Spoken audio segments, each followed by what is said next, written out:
So we are talking about Mantera, a 2012 sci-fi movie starring former Miss World, Kamaliya. Now, she's a former Miss World, she's a singer-songwriter, and now she is an actress. And she basically leads a somewhat of an international cast. This definitely has an international flavour to it. In fact, it was actually filmed in Malaysia, the United Arab Emirates, Russia, Syria, and the cast is very diverse as well.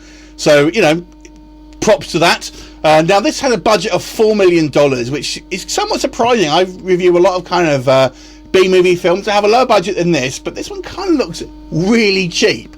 Anyway, the plot here, basically, it's set in 2020. The world is basically divvied up into good guys and bad guys. The bad guys are called the Geek Legion. Now, that title right there should give you an idea about what kind of film this is. It's cheesy, it's Power Rangers kind of movie.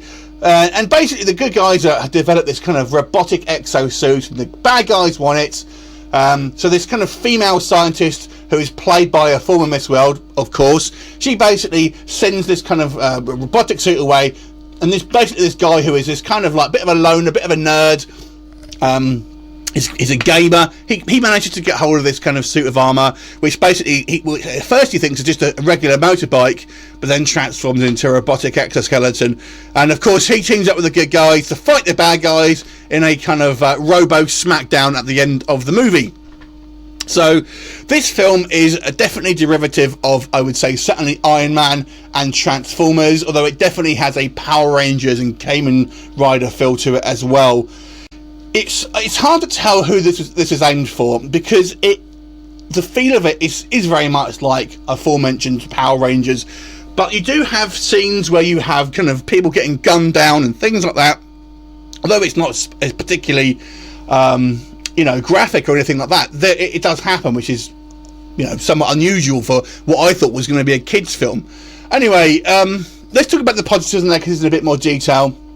I will start off with the positives.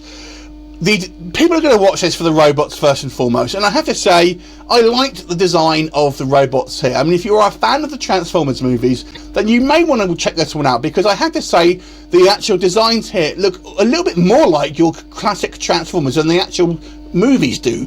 The actual rendering of them isn't very good, which I'll come on to, but the actual design of them, I would say, is very reminiscent of somewhat classic Transformers. This film also goes at a breakneck pace. There's lots happening, so you know, if you're not too demanding and you want kind of an action film, then you may want to check this out. There's lots of kind of action in one form or another, be it gun battles or robot fights. Lots of pretty girls here.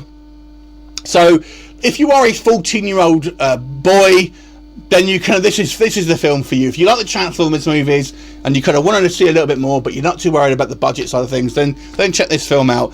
But let's talk about negatives. So I've kind of mentioned it already. The rendering of the graphics here looks so bad. It really does look like PlayStation 2 graphics. The budget is $4 million. I have no idea where that went. Probably on this Kamaliya. And you know, it's unfortunately so distractingly bad. This film definitely has a 1990s feel to it, and not just the graphics either. I mean, the whole thing, the dialogue, the kind of the props, the cell phones. I mean, they're using sliding cell phones. I mean, god damn it, this is 2012. This was made, and you know, so if this had come out in 1994, it may have been a bit of a cult hit, but it's come out in 2012, so it's pretty much been, you know, forgotten about pretty much. So cheesy, the dialogue is terrible, the acting isn't much better, you know, it's just such a cheesy crap fest, to be quite honest. But it does have a sense of fun. I did think it had a sense of fun, and it's somewhat like an upbeat film, and I kind of like the designs of some of the robots here. So it's a kind of a mixed bag. I think if you are very undemanding of films and you want this for a kind of a even though it does have a little bit of killing in it, I would say it's not a particularly offensive film. You know, it's probably okay for a younger audience if you can kind of get away with that. And you know, like I said, it has its positive points, although this is definitely a film you can kind of watch and laugh at. So, you know, it's kind of a so bad it's good film in a kind of a weird way. It definitely sets itself up for a sequel or kind of some kind of TV series or something like that. which clearly it's not going to get. I've never heard of this Kamaliya before. Apparently she's quite big, so I don't know if anyone else is aware of her. Her real name is, I'm going to butcher this, so apologies, Natasya Shamarevanokova. Whatever. Anyway, there you go. I'm going to give this movie a 4 out of 10. Have you seen it? What did you think of it? Leave a comment, and I'll look forward to seeing you next time. Bye for now.